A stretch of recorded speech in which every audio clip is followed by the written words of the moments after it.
안녕하세요. 서점을 운영하고 있는 30대 여자입니다. 세상에서 가장 끔찍한 병이 뭐라고 생각하시나요? 인간의 역사가 길면 길수록 그만큼 세상에 존재하는 질병들도 많을 수밖에 없겠죠. 피부가 썩어 들어가는 병도 있고 원인 모를 이유로 천천히 목숨이 좀먹어가는 병도 있지만 사람마다 어떤 질병이 최악의 병인지 생각하는 게 다르겠죠. 확실한 건 병에 걸린 당사자뿐만 아니라 그 사람을 소중히 생각하는 주변 사람들까지 고통스럽게 만들어 모든 관계들을 파괴하는 그런 질병이 최악의 병이라는 겁니다. 그런 질병과 저는 먼 옛날부터 떼어내고 싶어도 뗄 수 없는 관계였습니다. 저희 어머니께서는 유전적으로 당뇨를 앓고 계셨는데 제가 어릴 적부터 어머니는 일찍 본인에게 유전병이 있으셨던 걸 아셨고 평생 먹는 걸 조심하셨거든요. 집에 혈당 키트가 당연하게 쌓여 있었고 늘 체크를 하시면서 식단을 조절하셨어요. 특히 당뇨 합병증으로 인한 하지절단을 예방하려면 운동이 필수라서 수영과 헬스를 다니시면서 건강관리를 게을리 하지 않으셨고요. 하지만 그 어떤 예방보다도 유전의 힘이 강했던 걸까요? 결국 어머니께서는 당뇨로 인한 합병증으로 인해 왼쪽 다리를 무릎 아래까지 잃으셨습니다. 절망적이었죠. 투석을 하시던 어머니의 절단 수술 날이 잡혔을 때는 지금껏 우리 어머니가 평생 동안 해온 일은 뭐가 되나 그렇게 누구보다 철저하게 건강을 위해 살아오셨는데 끝내 마주하고 싶지 않던 최악의 결과를 마주하게 되니 그저 좌절할 수밖에 없었어요. 하지만 저희 어머니는 그런 결과 앞에서도 강하셨어요. 원체 긍정적이신 저희 어머니께서는 다리를 한쪽 잃은 위기에서도 웃음을 잃지 않으셨습니다. 오히려 아버지와 저 동생 앞에서 웃으시면서 그래도 한쪽 다리라도 살린 게 행운이다, 행운. 두 짝 다 없었으면 어쩔 뻔했어. 라고 하셨어요. 절단 수술 후에는 의족에 익숙해지기 위해 재활 운동을 단 한 번도 빠짐없이 하셨고 그동안 열심히 운동한 게 보람이 있다며 결국 합병증에 걸렸지만 그동안 본인이 예방 차원에서 해온 노력이 아무것도 아니었던 게 아니라고 하셨습니다. 그런 어머니를 보며 정말 병은 그 병을 바라보는 관점과 마음 먹은 것에 따라 달라질 수 있는 거라는 걸 알았죠. 그래도 이게 유전병이라는 것 때문에 그렇게 긍정적인 어머니도 늘상 불안해하긴 하셨습니다. 저와 동생도 혹시 당뇨가 올까 학생 때부터 식단 관리를 철저하진 않더라도 나트륨이나 당분 같은 걸 신경을 쓰셨으니까요. 다행히 지금까지 저도 동생도 건강을 잘 유지 중이지만 그만큼 동생도 저도 음주 흡연은 안 하고 꾸준히 운동을 하고 있죠. 저는 20대 초반부터 요가와 헬스, 테니스 등등 안 해본 운동이 없는 만큼 체력도 좋고 활동적인데 지금까지도 꾸준히 하는 운동이 수영이에요. 아무래도 어머니와 함께 다니던 거라서 더 습관이 된 거죠. 수영은 제게 어머니와의 취미를 공유하는 시간이었고 또 제가 꾸준히 제 건강을 지키는 동기를 부여해 줬으며 또 평생 함께할 내 편을 만나게 해줬습니다. 지금의 남편을 그 당시 본가 근처에 있는 체육시설에 있는 수영장에서 만났거든요. 남편은 그 근처 주민은 아니고 공무원인데 체육관 근처 관공서에서 일하고 있다고 하더라고요. 일하면서 점점 체력이 약해져서 단련을 할 겸 수영을 시작했던 거라고 했습니다. 저희는 결혼 준비를 좀 오래 한 편인데 제가 그맘때쯤 다니던 출판사를 그만두고 서점 겸 카페를 오픈했거든요. 그러니 수중에 여윳돈도 없었고 또 남편도 모은 돈이 넉넉치 않아서 결혼하자고 하고 1년 반 정도 뒤에 식을 올렸어요. 그래도 그전부터 양가 인사도 드리고 서로 왕래를 하면서 지냈어요. 제 친구들은 왜 식전에 그렇게 시댁에 왔다 갔다 하면서 며느리 노릇하냐고 벌써부터 안 그래도 된다고 했는데 저는 며느리 노릇하러 시댁에 간 게 아니었습니다. 오히려 놀러 간 거나 다름없었어요. 직장이 저희 부모님 댁에서 가까운 남편도 종종 점심시간에 저희 어머니가 점심 먹으러 오라고 하면 가서 먹곤 했거든요. 저 없이 혼자요.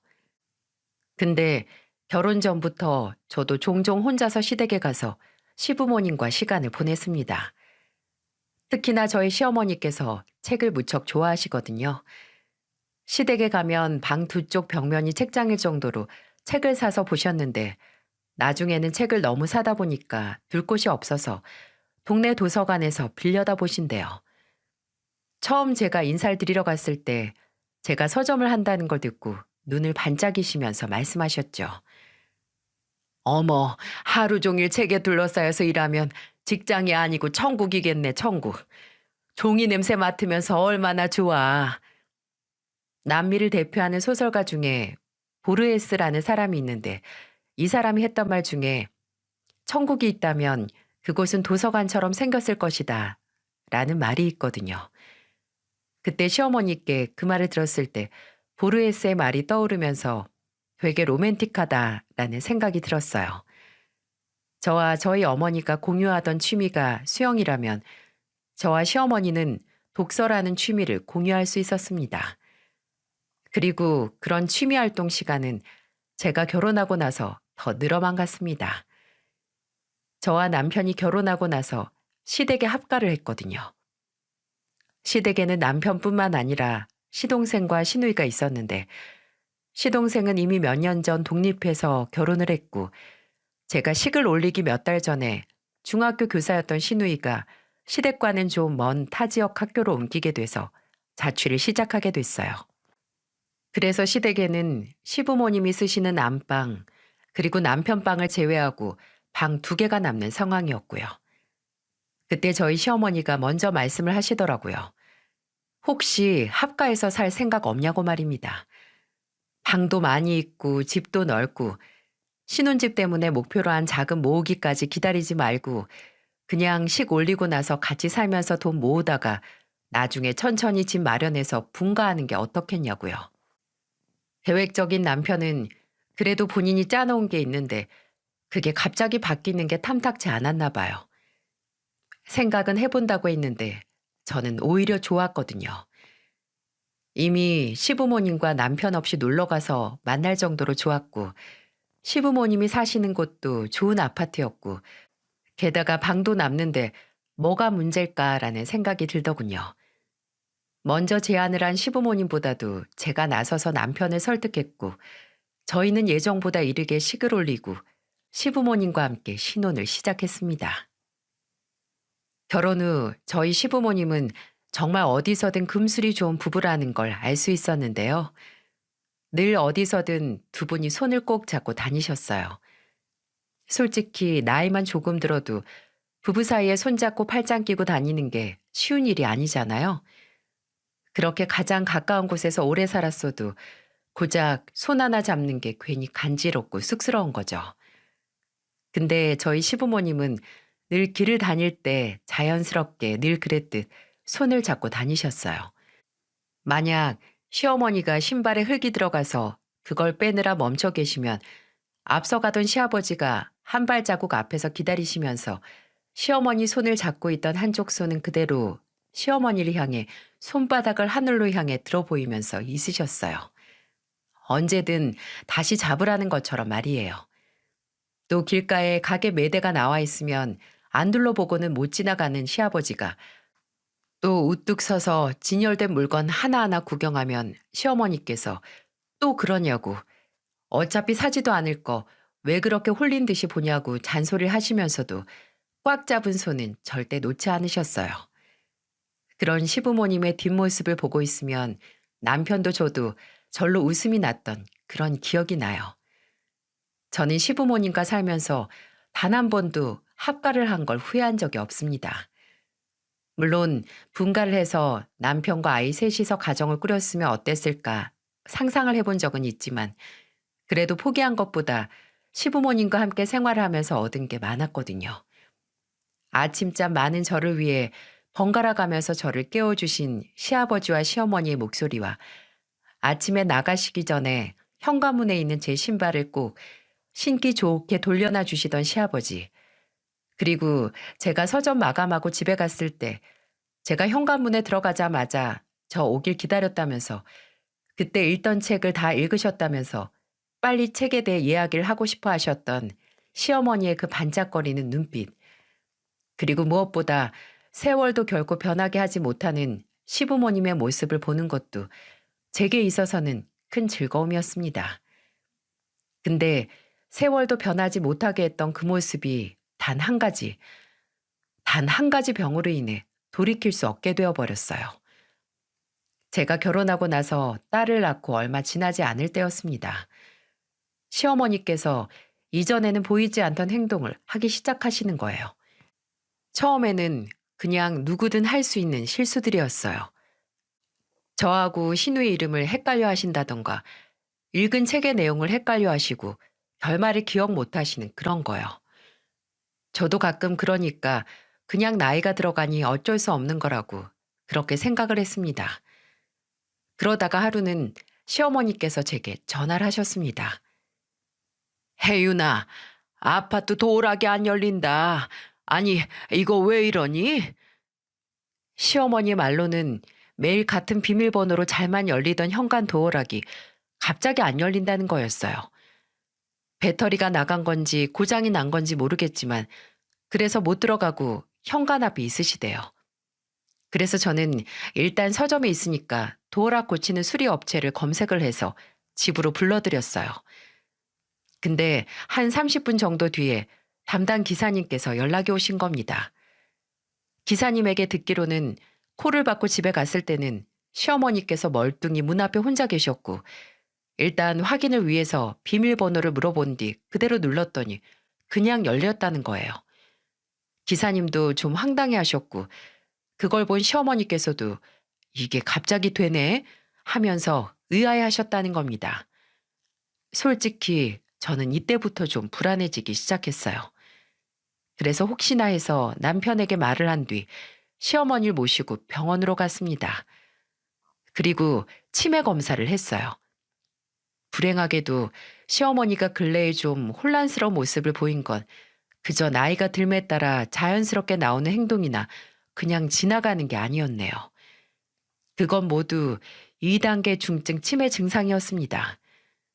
저도 놀라고 남편도 놀라고 무엇보다 당사자인 시어머니께서 당장 믿지 못할 정도로 놀라셨어요. 검사를 다시 하자고 이건 분명 잘못 나온 거라고 의사 선생님에게 따지시기까지 하셨습니다. 저희 시어머니가 전혀 이런 성격이 아니시거든요. 근데 솔직히 얼마나 충격적이시면 그러셨겠어요. 시어머니께서는 본인이 치매라는 것에 엄청난 충격을 받으셨어요. 그도 그럴 것이 70전 아직 창창한 나이에 치매라니 누가 충격을 받지 않겠어요? 제가 혹시 시어머니께서 본인이 치매라는 걸 몰랐다면 차라리 나았을까 싶을 정도로 시어머니는 치매 후 많이 우울해하셨고 오히려 가족들과 대화를 안 하시려고 하셨어요. 증상을 호전시키기 위해 일기도 처음에는 좀 쓰시다가 나중에는 쓰는 둥 마는 둥 하시고 한 번은 제가 분리수거 통 안에서 시어머니께서 버린 일기장을 발견한 적도 있었어요. 그래서 시어머니의 치매 치료를 돕는 것보다 그런 시어머니를 응원하고 위로하고 치료를 받는 게 최선이라고 설득을 하는 게 힘들었던 것 같아요. 다행히 시어머니께서는 주간센터를 방문하셨고 아무래도 퇴근을 유동적으로 할 수 있는 제가 마감을 직원에게 맡기고 퇴근하면서 센터에 들려서 시어머니를 모시고 집으로 같이 갔거든요. 근데 아무리 발버둥 쳐도 이미 시간이 지날수록 시어머니의 치매 증상은 점점 나빠지기만 했습니다. 왜 치매는 한 가지 집착으로 온다고 하잖아요. 고집이 말도 못하게 세진다던가 피해망상이 생기고 어린아이 시절로 돌아가서 그 기억에 대한 집착을 하기 시작한다고요. 저희 시어머니께서는 음식에 대한 집착이 날이 갈수록 심해지셨어요. 음식이 눈에 보이면 일단 걸신 들린 것처럼 드셔야 했고 남의 목도 모조리 본인 뱃속에 들어가야 했습니다. 그래서 그때부터 시어머니와는 겸상을 하지도 못했어요. 저나 남편, 시아버지께서 식사하시는 걸 보시면 달려들어서 그게 국이든 반찬이든 할 것 없이 다 가져가서 드셨거든요. 한 번은 증상이 좀 심해져서 혼자 밖으로 나가 이웃집 문을 두들기면서 밥을 내놓으라고 소리를 지르기도 하셨어요. 그때 시아버지께서 이웃집을 돌면서 한 분 한 분께 사과를 드리셨었죠. 솔직히 주변에는 그쯤 되면 요양병원에 모시지 않고 왜 미련하게 고생을 하냐는 말을 했습니다. 근데 차마 그럴 수가 없었어요. 며느리였지만 시어머니와 가까웠고 또 애착도 있었고 또 서점을 하니 집에서 보내는 시간을 늘릴 수 있었던 제가 주 부양자로서 시어머니를 돌봤지만 종종 예전의 모습을 되찾는 시어머니를 보면 차마 보낼 수가 없더라고요. 그때는 원래 시어머니의 모습이 더 많이 남아 있었을 때였거든요. 근데 때로 이러다가 정말 금방 말기가 되겠다 싶게 돌발 행동을 보이셨는데 한 번은 시어머니께서 또다시 혼자 냉장고를 뒤지시기 시작했어요. 그러다가 제가 시어머니 손에 날고기가 들려있는 걸 봤고 혹시나 그걸 드실까봐 놀라서 시어머니에게서 고기를 뺏으려고 했거든요. 근데 그때 시어머니께서 저를 밀치셨고 저는 냉장고 문에 이마를 박았는데 진짜 두개골이 깨진 거 아닌가 할 정도로 빡 하는 소리가 났어요. 혹시 진짜 깨졌나? 하고 제가 제 이마를 손으로 더듬거릴 때 시어머니는 아직도 그 날고기를 품에 꼭 안고 계셨고요. 나중에 제 이마에 난 커다란 피멍을 보고 시아버지께서는 술을 드시면서 남편 앞에서 우셨어요. 며느리 데려와서 너무 고생시킨다고 하시면서요. 하, 이렇게 네 엄마 살린다고 하다가 혜윤이 먼저 잡겠다. 저기 뭐냐, 혜윤이 저 이마에 상처. 사돈 어른하고 사부인이 보면 뭐라 하시겠어. 네 엄마도 만약 제정신 돌아오면 죽고 싶을 거다. 그렇게 예뻐하던 며느리 이마 본인이 직접 저리 만들어 놨으니 얼마나 충격을 받겠어. 남편도 제게 미안해하고 요양병원 이야기도 진지하게 꺼냈지만 그때까지도 저는 진짜 삶이 어떻게 3년도 안 되는 사이에 이렇게 힘들어지지 싶을 정도로 고통스러웠지만 그래도 아직은 아니라고 생각을 했어요. 근데 제 이마에 멍이 들었을 때 정신이 온전해진 시어머니께서 그걸 보고 시아버지의 말씀대로 정말 놀라셨어요.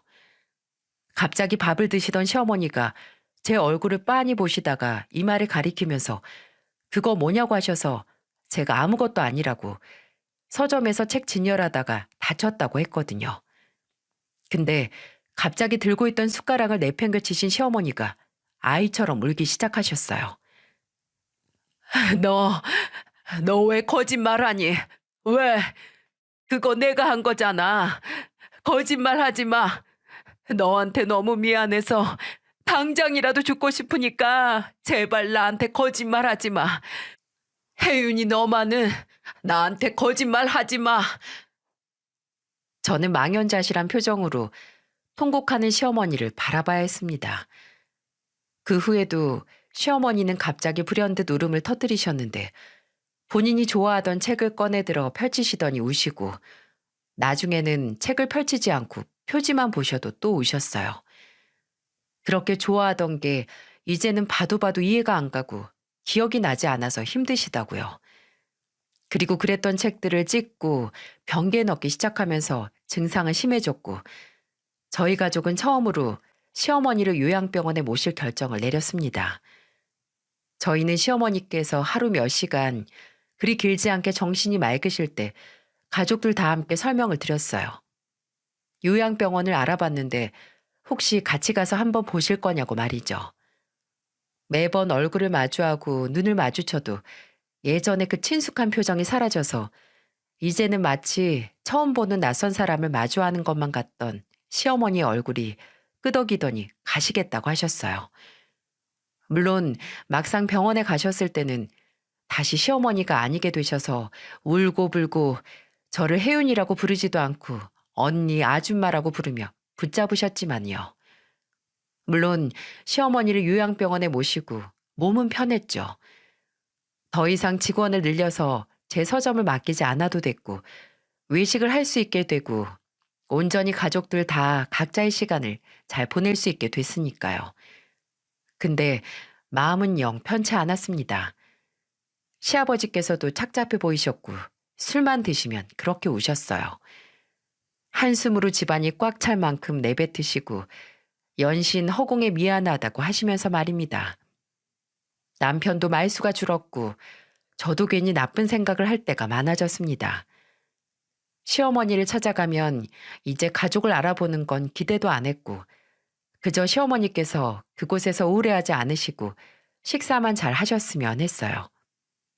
근데 시어머니를 그렇게 모시고 나서 반년도 안 돼서 저는 이상한 꿈을 꾸게 됐습니다. 꿈은 무의식의 발현이라는데 아직도 제가 왜 그때 그런 꿈을 꿨는지 모르겠어요. 장소는 매번 바뀌었습니다. 집이었을 때가 있고 한 번 가본 음식점도 제 서점과 집 근처 공원도 나왔고 아예 여기가 어딘지 싶은 장소도 있었어요. 그리고 그곳엔 요양병원에 계시던 시어머니께서 나오셨죠. 시어머니는 말을 참 많이 하셨는데 그게 다 이해하지 못할 말이었어요. 혜윤아, 나 밥 좀 주라. 어머님, 배고프세요? 얘들이 나 밥을 안 준다. 나 밥 좀 해줘. 그런 꿈에서 시어머니가 드실 음식을 질리게 만들었고 그러다가 시어머니가 울면서 제게 물건을 던지기도 했고 또 그러다 뚝 그치고 갑자기 집 밖으로 뛰쳐나가셔서 시어머니를 찾느라 팔도를 뒤지는 꿈도 꿨어요. 어느 순간부터 꿈이 항상 시어머니를 찾는 걸로 끝이 나서 제 찝찝한 생각은 더 커져만 갔었죠. 그러다가 남편에게 조심스럽게 시어머니를 다시 집으로 모셔오자는 말을 했어요. 남편은 갑자기 무슨 소리냐고 그렇게 고생한 걸 잊었냐고 하면서 다시 오시면 정말 돌아가실 때까지 우리가 모셔야 한다고 현실적으로 생각을 하자는 말을 했지만 내심 제가 먼저 말을 해주길 기다렸나 봐요. 제가 그 얘기를 꺼내고 얼마 지나지 않아 저보다 먼저 시아버지께 그 얘기를 했으니까요. 시아버지께서도 처음에는 아무 말도 못 하셨는데 끝내 데리고 오자고 하셨고요. 안 그래도 그때쯤 시어머니가 휴대폰으로 하루에 5통, 6통씩 시아버지께 전화를 하셨거든요. 그렇게 1년도 안 돼서 다시 집으로 돌아오신 시어머니께서는 요양병원에 가기 전보다 마르셨고 그리고 점점 사라지던 기억들이 더 없어진 것 같았습니다. 그리고 그맘때쯤부터 본격적으로 가족들을 기억 못 하셨어요. 그리고 그때부터 저는 시어머니를 어머님이 아니라 정숙 씨라고 부르게 됐습니다. 시어머니께서 본인은 제게 어머님이라고 불릴 이유가 없다며 어머님이라고 부르지 말라고 하셨거든요. 자신은 결혼을 한 적도 자식을 낳은 적도 없으니 당연히 며느리도 없다고 하시면서요. 그럼 제가 어르신을 뭐라고 부를까요? 참나, 이름 내버려 두고 뭘로 부르긴. 그냥 이름 부르면 되지. 내 이름이 서정숙이니까 정숙 씨라고 하든가. 그래서 저는 네, 그럼 제가 정숙 씨라고 부를 테니까 정숙 씨는 혜윤이라고 불러주세요. 라고 말했었어요. 그때 시어머니 왜곡되고 뒤섞인 기억 속에 저는 며느리가 아니라 집에서 살면서 일하는 식모 정도로 보였나 봐요. 나중에 시아버지께 들어보니 과거 어린 시절의 시어머니께서는 정말로 집에 식모 몇 명을 뒀던 부잣집 아가씨였다고 하더라고요. 저도 시어머니께서 나는 며느리가 없다고 하신 말이 충격이고 서글펐는데 남편이나 아버님은 오죽하셨겠어요. 아들도 없고 남편도 없다고 하셨으니 말입니다. 남편은 혼자 방에 가서 울었고 시아버지께서는 그냥 아무 말 없이 뒤돌아서 방 안으로 들어가셨어요. 제가 가장 견디기 힘들었던 건 시어머니께서 화장실 욕조 물을 틀어놔서 방 안을 물바다로 만들어 놓거나 딸아이의 크레파스를 드시고 몽땅 토를 하셨을 때 막 고기를 볶던 후라이팬을 그대로 들어서 가져가려고 하다가 화상을 입을 뻔했던 때가 아니었어요. 시어머니가 치매를 앓고 언 5년이 지나갈 때쯤에는 이제 간혹 돌아오던 맑은 정신도 하루에 몇 분 되지 않았거든요. 근데 그때는 일단 표정에서부터 달랐어요. 사람이 참 표정하고 인상이 중요하다고 느낀 게 평소에는 사람을 못 알아볼 정도로 무표정이거나 넋이 나간 표정으로 계셔서 예전의 얼굴이 하나도 안 남아있는 것 같았거든요. 근데 불현듯 정신이 잠깐 돌아와서 제 이름을 부를 때는 그 표정이 제가 아는 늘 저와 마주보고 웃던 시어머니의 표정이 나타나는데 그 표정을 보는 순간 가슴이 먹먹해졌어요. 근데 그것도 매번 맞지 않는데 제가 시어머니를 정숙 씨라고 부르다가 갑자기 시어머니께서 그러셨어요. 너 왜 날 정숙 씨라고 부르니? 하고요. 그래서 제가 시어머니 얼굴을 쳐다봤는데 그 순간 아주 잠깐 시어머니의 표정이 낯설지 않았거든요. 그래서 제가 정말 오랜만에 맨정신인 시어머니와 대화가 잠깐이라도 가능할까 기대를 하고 어머님 하고 부르면 시어머니께서는 다시 그 전에 낯익은 표정을 싹 지우고 넋을 잃은 표정으로 돌아오셨습니다. 그런 게 가장 힘들었어요. 우리 어머님으로 돌아온 줄 알았는데 아니었을 때 그 실망감은 몇 초 만에 몸이 지하로 꺼지는 그런 기분이었어요. 가족 구성원 중 단 한 사람의 질병은 나머지 가족들까지 병들게 한다고 하잖아요. 진짜 병이 드는 건 그 사람을 돌보는 가족들이라고요. 저희 가족도 별반 다르지 않았어요. 일상적인 활동도 아예 사라진 지 오래였고 웃음도 점점 사라졌어요. 아니, 오히려 살기 위해 더 웃으려고 했던 것 같아요. 여기서 웃음마저 잃으면 정말 큰일이 날 것 같았거든요. 그리고 그런 아슬아슬한 상태는 점점 심해졌어요. 특히나 시아버지께서 점점 한계에 다다르는 것 같았죠. 시어머니가 제게 시아버지를 가리키면서 저 아저씨 누구냐라고 하시면 시아버지가 혀를 끌끌 차면서 이젠 서방도 못 알아본다고 중얼거리셨고 또 한 번은 시어머니가 밤에 소리를 좀 크게 지르셨을 때가 있었는데 그때는 이웃집에서 항의가 들어왔었어요. 저랑 남편이 사과를 드리고 양해를 드리고 했는데 시아버지는 그런 저희를 보고 시어머니에게 가서 소리를 지르셨죠. 당신 아들이랑 며느리가 저 고생하는 거 안 보여? 쟤네가 누구 때문에 저렇게 고개를 숙여야 해? 대체 뭐가 문제라서 밤마다 그 지랄인 거냐고. 고함을 지르는 시아버지를 본 시어머니는 마치 어린애가 어른에게 혼나는 것처럼 움츠러드셨고 때로는 누름도 터뜨리셨어요. 저도 남편도 갑자기 시작된 시아버지의 고압적인 행동으로 당황도 했고 또 특히나 남편이 시아버지와 엄청 자주 다퉜어요. 남편은 그렇게 해봤자 어머니가 알아들으시냐고 왜 어머니한테 화풀이를 하시냐고 따졌고 시아버지는 어차피 못 알아먹고 못 알아보는 거 화풀이 좀 하면 어떠냐는 소리까지 하셨습니다. 저는 처음 보는 시아버지의 막무가내 가까운 모습에 경악을 했었죠. 근데 초반에는 그렇게 분노하시고 화풀이를 하시다가도 갑자기 또 시어머니께 그리고 저희에게 미안해 하셨어요. 시어머니께서 나중에는 습관적으로 방바닥에 침을 뱉으셨는데 미처 치우지 못한 침을 밟고 미끄러진 시아버지께서 또 시어머니께 엄청나게 화를 내셨어요. 이게 무슨 회개한 짓이냐, 치매면 다냐고, 누구 머리 깨지는 꼴 보고 싶냐고 난리를 치셨죠. 근데 그러다가 시어머니가 무서워서 웅크리면 그 모습을 보다가 시아버지께서 시어머니 앞에서 주저앉아 우셨습니다. 미안해, 여보, 미안해. 나도 내가 왜 이러는지 모르겠어. 당신 아픈 거 다 아는데 내가 왜 이러는지 나도 모르겠어. 그리고 시아버지는 눈물을 닦으시고 시어머니가 뱉은 침들을 하나하나 치우셨었죠. 그걸 보면서 저는 괜히 제가 감정이 휩쓸려서 중대한 실수를 한 건 아닌가 싶었어요.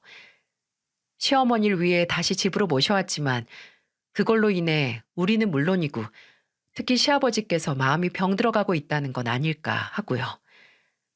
확실히 시아버지께서는 정신이 피폐해지셨어요. 나중에는 시어머니가 방 안에서 박민수, 박민수 하고 시아버지의 성함을 고래고래 부르니 시아버지는 멍하니 앉아서 중얼거리셨어요. 야, 이제는 내가 죽겠다. 내가 정신병이 와서 죽겠어. 그리고 시간이 갈수록 정신을 차리고 사과를 하시던 모습도 사라지고 점점 시어머니만 보면 화가 나서 미치겠다는 식으로 성질만 내셨어요. 그러다가 시어머니가 손녀인 제 딸을 보고 너 누구냐고 누군데 내 집에 있냐며 집에서 내쫓아내셔서 딸이 잠깐 없어진 적이 있었거든요. 다행히 유치원에 다닐 시기라서 멀리 가진 않고 근처 친구네 집으로 갔었죠. 딸은 물론 어리지만 그래도 할머니가 편찮으시다는 건 어느 정도 이해를 하고 있었어요. 근데 그날 본인을 내쫓던 할머니는 너무 무서웠다고 우는데 시아버지가 이러다 애도 잡겠다고 크게 화를 내셨었죠. 또 한 번은 진짜 심각하게 시어머니께서 남편과 함께 센터에 간 날 사라지셨어요. 진짜 그때만 생각하면 등골이 서늘합니다. 겨울이어서 자칫 잘못하면 치매에 걸린 노인이 길바닥에서 동사할 수도 있었거든요. 저도 시아버지도 시동생과 시누이도 서울을 뒤지면서 시어머니를 찾았고 심지어 저희 아버지께서도 시어머니를 찾기 위해 근처 파출소란 파출소는 다 뒤지셨어요. 천만 다행으로 한 지구대에서 시어머니를 보호 중이어서 찾을 수 있었지만 대체 무슨 일이었던 건지 그 당시 입고 있던 패딩도 안 입고 계시고 심지어 신발도 한 짝 안 신고 계셔서 거기서 근무하던 지구대원이 근처에서 슬리퍼를 사다가 신겨드렸다고요. 그리고 그날 집으로 돌아온 시어머니께 시아버지는 얼굴을 부들부들 떨면서 소리를 지르셨어요. 대체 왜 그러는 거야? 왜? 왜 우리 이렇게 힘들게 해? 아버지, 진정하세요. 어머님 찾았으면 됐잖아요. 찾으면 뭐래? 나중에도 또 이러겠지. 정신 나가면 또 집 밖으로 기어나가고 남의 집 찾아가서 문 두들기고 사고 칠 거 아니야. 치매가 왜 치매인데 아버님. 그렇게 화내봤자 뭐가 달라져요. 그런다고 어머님이 기억하고 나중에 안 그러시는 것도 아닌데. 그래, 아무 소용없지. 그렇지. 그렇고 말고. 가족들 속 새카맣게 다 들어가고 속이 병 들어가는 건 그 어떤 방법으로 해결 못하지. 아니다. 한 가지 모두가 다 편한 방법이 있지. 당신이 차라리 빨리 세상을 뜨면 되는 거야. 아버지, 아버님 그만하세요. 당신만 없으면 나도 애들도 다 편해. 제발 우리 좀 그만 괴롭히고 얼른 가라고. 그렇게 시아버지는 정말 해서는 안 되는 말까지 입에 올리셨어요. 말끝마다 시어머니가 무슨 일만 하시면 대체 언제 가냐고 계속 이렇게 살 거냐는 말을 하셨죠. 물론 이미 인지 능력이 최대로 떨어진 시어머니께서 그 말을 다 이해하고 기억하시지 못했겠지만 그래도 옆에서 듣는 저나 남편은 괴로웠고 또 시어머니도 점점 시아버지의 그 역정에 가까운 말들에 작아지셨고요. 그러다가 몇 달 지나지 않았을 때였어요. 말이 씨가 된다고 해야 할까요? 시어머니는 제가 화장실에 간 사이에 혼자 집 밖으로 뛰쳐나가셨고 아파트 계단에서 넘어지시는 바람에 골반이 골절되셨어요. 그래도 움직일 수 있고 혼자 걸을 수 있었던 시어머니께서 이제는 침대에서밖에 움직이지 못하시게 된 거예요. 답답하셨는지 소리를 지르는 건 더욱더 심해졌고 잊고 있는 기저귀가 조금이라도 답답해지면 혼자 다 풀어서 바닥에 다 내팽개치기 시작했어요. 조금만 신경을 다른 곳에 팔아도 방한 꼴은 참담했고 시아버지는 그 꼴을 보면 탄식에 가까운 혼잣말을 중얼거리셨죠. 차라리 못 걸어 다니게 돼서 조금이라도 편해질까 했는데 이제 이딴 더러운 꼴까지 보게 하네. 어휴. 시어머니가 못 움직게 되시면서 시아버지께서는 아예 집에 안 들어오시기 시작했어요. 나중에 남편이 3일째 외박을 한 시아버지를 찾으러 갔는데 본인 자전거 가게 한 구석에 있는 소파에서 주무시고 거기서 배달 음식을 시켜 드시면서 생활을 하셨더라고요. 물론 저도 남편도 누구보다 시아버지께서 그렇게 질려 가실 수밖에 없는 이유를 잘 압니다. 이해도 하고요. 근데도 그런 시아버지가 원망스러웠어요. 그렇게 사랑하던 아내가 그런 모습을 보이니 차라리 죽어라라는 말까지 하는 게 솔직히 충격적이었어요. 그리고 그런 실망스러운 시아버지 행동은 거기서 끝이 아니었어요. 시어머니께서 침대에서 생활하시다가 골절 때문에 복용하던 약물 부작용과 그리고 장기간 몸을 쓰지 않아 근육이 빠져가면서 기력도 쇠하기 시작하신 후 몇 달 되지 않아 돌아가셨을 때 시아버지는 차마 보고 있을 수도 없는 짓을 하셨어요. 욕창 때문에 주무시던 시어머니를 옆으로 돌려드리기 위해 밤에 남편이 시어머니 방 안에 들어갔을 때 어머니! 엄마! 절규에 가까운 남편의 목소리를 듣고 쿵 하고 심장이 바닥으로 떨어지는 것 같았어요. 아직 시어머니의 모습을 보지도 못했는데 제 손발부터 바들바들 떨리는 겁니다. 시어머니는 마른 입을 하 벌린 상태로 숨을 안 쉬고 계셨고 남편이 아무리 깨우고 또 심폐소생술을 해도 일어나지 못해 그대로 하늘로 떠나셨어요. 물론 근래 시어머니의 건강이 악화되긴 했습니다. 골절이 된 후에는 병원에 입원도 오래 하셨고 또 퇴원 후 집에서도 못 움직이셔서 많이 힘들어 하셨어요. 8년이었습니다. 시어머니가 자기 자신을 잃은 채 살았던 시간이 말입니다.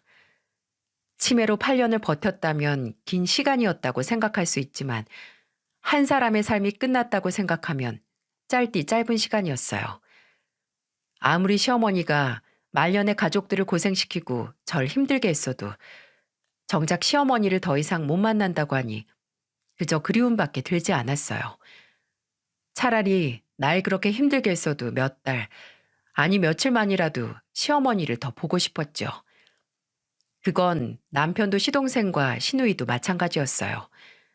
시아버지 한 사람만 전혀 다른 생각을 갖고 계시더라고요. 시어머니께서 입간을 하실 때 시아버지께서 마지막으로 온전한 모습의 시어머니를 보고 뭐라고 하시는지 아세요? 다시 태어나면 자식들 괴롭히지 말고 호상으로 떠나. 이렇게 즐기게 살다가 못 보일 꼴 다 보이고 떠나지 말고. 작은 목소리였지만 저는 분명히 들었습니다. 솔직히 너무 화가 났어요. 아니 굳이 이렇게 말을 해야 할까요? 이미 떠나신 분에게 아직도 화가 남아서 이렇게까지 노골적인 말을 해야 하냐고요. 시어머니께서 마지막을 그렇게 보내고 싶어서 그런 것도 아니고 치매는 말 그대로 병이고 고칠 수도 없는 거잖아요. 근데 그 후에도 시어머니의 장례식에 온 본인의 친구들과 지인들, 친척들에게 이런 소리 하시기 시작했어요. 늙으면 죽어야 한다는 말이 딱이야, 딱. 먼저 간 내 마누라 봐. 그 꼴을 보고 왜 사나? 나는 만약 조금이라도 아프면 내 자식들 고생시키는 거 싫어서 어디 산에 들어가거나 해서 확 죽어버릴 거야.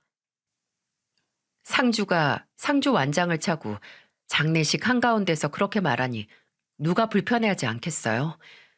몇몇은 너무 슬퍼서 괜한 소리 한 거라고 생각하고 모른 척했지만 몇 명의 친구분들은 자네 내가 눈 뜨고 볼 거야. 정말 그렇게 하나 안 하나. 라고 말하시거나 아내 속상하게 그런 말 하지 말어. 왜 이제 편해진 고인에 대해 그렇게 말해. 그것도 자네 부인을. 이라고 핀잔을 주기도 하셨네요. 그래도 꿋꿋하게 내가 이 정도 말도 못하나. 누구 때문에 내가 그 고생을 했는데. 라고 하시며 오히려 더 큰 소리를 치셨고요. 듣다 못한 남편과 시동생이 시아버지를 끌고 차라리 들어가서 주무시라고 했지만 이제 네 엄마 없어서 지금 앉아도 나 매일 푹 잘 수 있어. 라는 말을 끝까지 하셨네요. 그래요. 그 조금은 홀가분한 마음을 이해 못하는 건 아닙니다. 이제 수발 안 들어도 되고 매일같이 반복되는 시어머니의 사건 사고를 수습 안 해도 되니까 편하시겠죠. 저도 잘 압니다. 근데 사람 마음이 오직 한 가지 감정만 있는 게 아니잖아요. 저도 이제 그 생활도 끝이라는 마음도 있지만 나머지는 시어머니께 더 잘해드리지 못한 거, 죄송한 거, 그리고 마지막을 그렇게까지밖에 살지 못했던 좋은 기억을 더 가지고 가지 못한 시어머니에 대한 안타까움과 슬픔이 공존하고 있는데 시아버지께서는 그저 시원하고 홀가분하고 오로지 시어머니가 떠나서 기쁘다는 감정밖에 없다는 사람처럼 구셨어요. 그게 옆에서 보기 불편하고 화가 너무 났습니다. 시아버지께서는 시어머니가 땅에 묻히는 그날까지 울지도 않으시고 굉장히 어수선하셨어요. 시어머니께서는 이미 시아버지와 전부터 소유한 선산에 묻히실 계획이셨는데 시어머니가 계신 관을 땅에 묻고 이게 가족들이 한 명씩 삽을 들고 흙으로 그 위를 덮거든요. 다 고인을 보내드리는 과정 중 하나죠. 근데 시아버지께서는 남편이 삽을 건네드릴 때 마치 귀찮다는 식으로 손사래까지 치셨습니다. 마치 몇 초라도 빨리 이 시간이 끝나길 바라는 사람처럼요. 그렇게 시어머니를 보내드리고 집에 돌아왔을 때 시아버지는 옷도 갈아입지 않으시고 넥타이만 풀으신 다음에 소파에 앉아서 남편에게 말씀하셨어요. 야, 지석아, 아버지 술 좀 가져다 줘라. 오랜만에 속이 쓰려서 마시는 게 아니라 속 편하게 마셔보자. 그 말을 듣는 순간 참을 수가 없었어요. 자켓을 벗어두면서 다 끝내고 나니까 속이 시원하네 하고 중얼거리는 시아버지를 보면서 침을 삼켰습니다. 저는 그대로 시어머니 방으로 들어갔어요. 오래전부터 이미 시아버지와는 각방을 쓰고 있던 시어머니 혼자 쓰시던 그 방. 이제는 주인이 없는 그 방에 말이에요. 그리고 침대 맡에 있던 노트 하나와 옷장 안에 넣어놨던 박스를 들고 거실로 나갔습니다. 그리고 소파에 팔자 좋게 앉아있던 시아버지께 가져가 던지듯 내려놨어요. 이게 뭐냐? 네 시어머니 방에서 가져온 거 아니냐? 맞아요. 어머니가 아직 조금이라도 제정신 돌아왔을 때까지 썼던 일기장이랑 어머님이 종이접기 하신 거예요. 아버님 이거 제가 봐달라고 해도 보지도 아는 척도 안 하셨던 거잖아요. 정신 온전지 못한 사람이 쓰고 만든 거 뭐하러 보냐고. 이제 다 버려라. 아니면 니들이 알아서 보관하든가. 이제 어머님도 가셨는데 좀 한 번만 봐주시면 안 돼요? 그게 그렇게 힘든 일이냐고요. 저는 저도 모르게 소리를 지르고 말았어요. 이제 시간도 많으면서 죽은 시어머니가 남기고 간 물건도 볼 생각 안 하는 시아버지가 너무 원망스러웠거든요. 시아버지는 한숨을 쉬시고 일기장을 몇 장 넘겨보셨고 몇 번 보지도 않고 헛웃음을 터뜨리셨습니다. 야, 혜윤아, 뭘 보라는 거냐? 처음에야 글이라고 할 게 좀 써져 있고 뒤에는 죄다 내 이름밖에 없는데 이것 봐라. 박민수, 박민수, 또 박민수. 허, 이렇게 썼어도 서방 얼굴도 못 알아보고 참. 어머님 나중에 더 이상 가족들 얼굴도 못 기억하고 본인 이름도 기억 못할 때도 아버님 이름은 기억하셨어요. 그리고 그것마저 잊어버리실까 봐 이렇게 계속 쓰셨고요. 그리고 저는 상자를 들어 올려서 바닥에 내용물을 쏟아냈습니다. 거기선 시어머니가 센터에서 배운 대로 조금이라도 손을 움직이기 위해 접은 종이접기들이 들어있었는데 시어머니께서 접은 하트에도 앵무새에도 그리고 꽃에도 전부 박민수라고 시아버지 이름이 적혀 있었어요. 그때부터는 시아버지께서도 말이 없으시더라고요. 그리고 저는 마지막으로 휴대폰을 꺼내서 저장되어 있던 동영상을 재생했습니다. 저는 시어머니가 조금이라도 예전의 기억을 회복하시거나 정신이 맑아지는 순간을 전부 영상으로 녹화했었어요. 물론 그전에도 시아버지께 보여드렸지만 점점 지쳐가기 시작한 시아버지께서는 눈길도 안 주셨던 영상들이었죠. 영상이 재생이 되고 그 안에서는 많이 늙은 시어머니의 목소리가 흘러나왔습니다. 거기선 저를 남편과 신우의 선생님으로 착각하고 선생님, 우리 지석이 잘 부탁합니다. 우리 지훈이 음악 시간을 제일 좋아합니다. 하는 말을 하는 것도 있었고 또 저를 예전처럼 혜윤아 하고 부르는 시어머니 그리고 남편 이야기를 하면서 제게 혜윤아, 지석이 달인물 가져갔니? 걔 이맘때면 비염이 심해서 작두콩 달인물 꼭 마셔야 하는데 하는 말도 하셨어요. 시동생과 신우의 목소리가 듣고 싶다는 말도 하셨고 갑자기 전화를 해달라고 하시기도 하셨습니다. 그리고 그 무엇보다 제가 찍은 영상 속에서 시어머니가 가장 많이 말한 이름은 박민수, 바로 시아버지의 이름이었어요.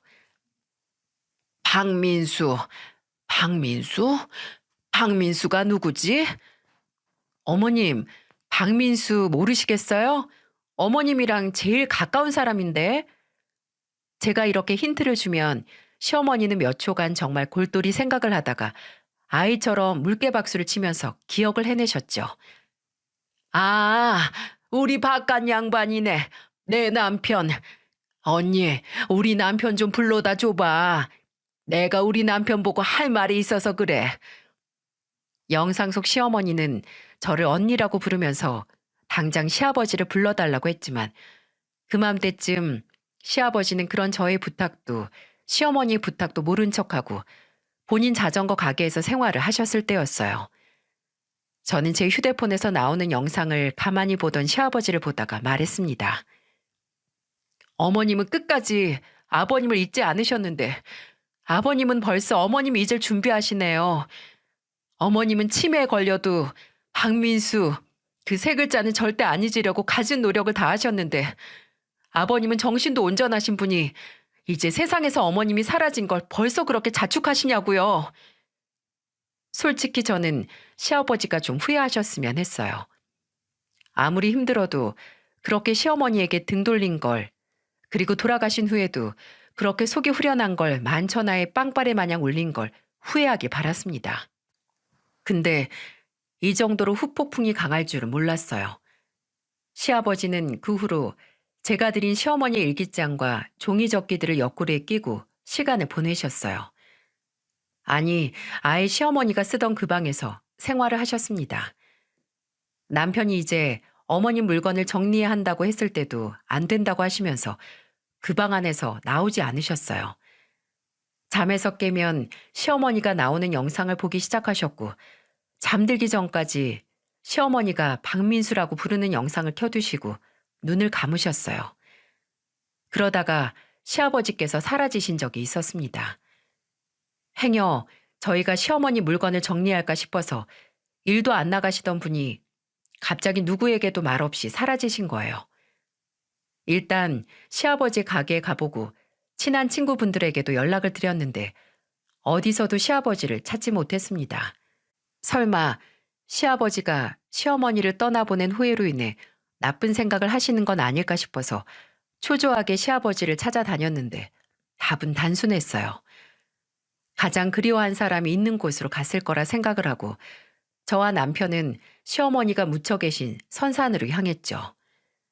서울에서 차로 1시간 조금 넘게 떨어진 곳인데 도착해서 산을 올라가자마자 시어머니의 묘 앞에 둥글게 웅크려서 덜덜덜 떨고 있는 시아버지가 보였어요. 남편이 아버지하고 달려나갔고 저도 따라 나갔어요. 그때 시아버지의 모습은 시아버지가 후회했으면 좋겠다고 생각했던 제 생각이 부끄럽고 오히려 제가 후회될 정도로 처참했습니다.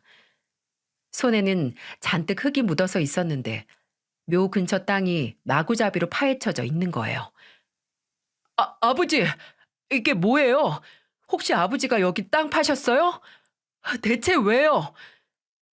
지서가, 나, 네 엄마 만나야 한다. 네 엄마 만나야 해. 만나서 미안하다고, 내가 잘못했다고, 내가 너무 힘들어서 그랬다고 말해야 한다고. 시아버지는 그렇게 말하며 다시 맨손으로 땅을 파기 시작하셨습니다. 남편이 말려도 손끝으로 그 꽁꽁 얼고 딱딱한 흙을 파내면서 여보, 내가 미안해. 한 번만 나 좀 봐줘. 라고 울부짖으셨죠. 저는 그 자리에 주저앉았습니다. 처절한 모습에 차마 울 수도 없었고 그저 이렇게 외쳤어요. 아버님, 어머님이 아버님 용서하신대요. 괜찮으시대요. 그러니까 제발 그만하세요. 어머님이 아버님 이런 모습 보면 더 슬퍼하세요. 저는 이제는 아예 얇게 판 구덩이 아래로 내려갈 것처럼 엎드린 시아버지를 붙들고 말했습니다. 이미 시어머니께서 치매에 걸렸을 때는 시어머니께서 그 당시의 기억은 못하실 거라고, 그때 제정신이 아니었을 때 시어머니는 시어머니가 아니니 시어머니께 화풀이를 했던 기억은 아마 안 가지고 가셨을 거라고 말했습니다. 그러니 제발 그만하시라고 말이죠. 다행히 남편이 시아버지를 부축해서 차를 주차시킨 산 아래로 모시고 갔는데 저는 빠르게 시아버지가 파헤친 땅을 맨손으로 흙을 덮어서 원상복구를 했어요. 그리고 둥근 묘에 손을 대고 말했죠. 걱정 마시라고. 어머님을 모셨듯이 아버님도 저희가 잘 챙겨드릴 거라고 말입니다. 시아버지는 그 후로도 약간의 정신 착란 증세를 보이셨어요. 혹시나 싶어서 치매 검사를 하긴 했지만 치매는 아니고 극심한 우울증으로 인한 기억의 왜곡과 환시를 보셨던 거였죠. 더 지속되면 조울증까지 올 수 있어서 정신과 상담을 시작했는데 처음에는 가지 않는다고 고집을 부려서 힘들었습니다. 근데 저와 남편은 지금 이렇게 아버님이 힘들어하시면 어머님이 본인 탓인 줄 아실 거라고 했어요. 본인의 죽음 때문에 아버님을 이렇게 고생시키는 거라고 생각을 하셔서 하늘에서도 슬퍼하실 거라고요. 며칠 그렇게 설득을 하니까 그제야 치료를 받기 위해 상담을 시작하셨고 그 상담은 3개월 정도 유지가 됐습니다. 왜 사람이 가족처럼 가까운 사이에서 말을 털어놓는 것보다 생판 남에게 털어놓는 게 더 편할 때가 있죠? 시아버지도 아마 그러셨나 봐요. 저희에게 차마 하지 못한 이야기를 병원에 가서 모두 쏟아내고 울고 하시니 조금씩 묻고 해소되지 못한 감정을 비워가셨습니다. 그리고 그때서야 시어머니의 방을 정리하셨고요. 물론 남길 건 남겨서 고이 담아 본인이 직접 관리를 하신다고 하셨고 시어머니께서 마지막으로 쓰고 가신 방은 싹 정리를 하셨습니다. 지금도 종종 시아버지께서는 제가 녹화한 영상 속에서 시어머니의 목소리를 듣곤 하시지만 그래도 그전보다는 많이 나아지셨어요. 영상 속에서 박민수 소리가 나면 우시는 게 아니라 이제 하고 기분 좋은 목소리로 대답을 하시곤 하니까요. 왜 모 코미디언이 늦었을 때가 너무 늦었으니 지금 당장 시작하라 라는 말을 했죠. 우스갯소리로 한 말이지만 참 사람의 인생을 꿰뚫는 통찰력 강한 말이라는 생각이 듭니다. 이미 지나고 나서 후회될 일을 안 하는 게 사람이 인생을 살아가는 데 있어 과정이자 목적이 될 수 있으니까요. 시아버지는 끝에 시어머니에게 등 돌린 걸 아마 평생 후회하실 테지만 그래도 조금이라도 그런 마음의 짐을 내려놓기 위해 떠난 사람을 위해 기도하고 그 사람을 더 많이 생각해주고 또 남은 가족들에게 잘하는 일을 몸소 실천하고 계세요. 그게 시아버지께는 일종의 속죄인 셈이죠. 저 또한 그런 시아버지가 이제는 시어머니께 미안한 감정이 아닌 고맙고 또 사랑했던 감정을 더 느끼실 수 있도록 돕고 싶습니다. 시어머니와의 함께 좋았던 기억들을 자주 이야기하고 시어머니가 생전 시아버지에 대해 했던 다정하고 따뜻했던 말들을 기리면서 말이죠. 이야기를 들어주셔서 감사합니다. 부디 눈 감으신 저희 시어머니께서 말년의 기억보다는 생전에 가족과 함께 행복했던 기억만 그곳으로 가져가셨길 바라면서 제 사연을 이만 마무리하도록 하겠습니다.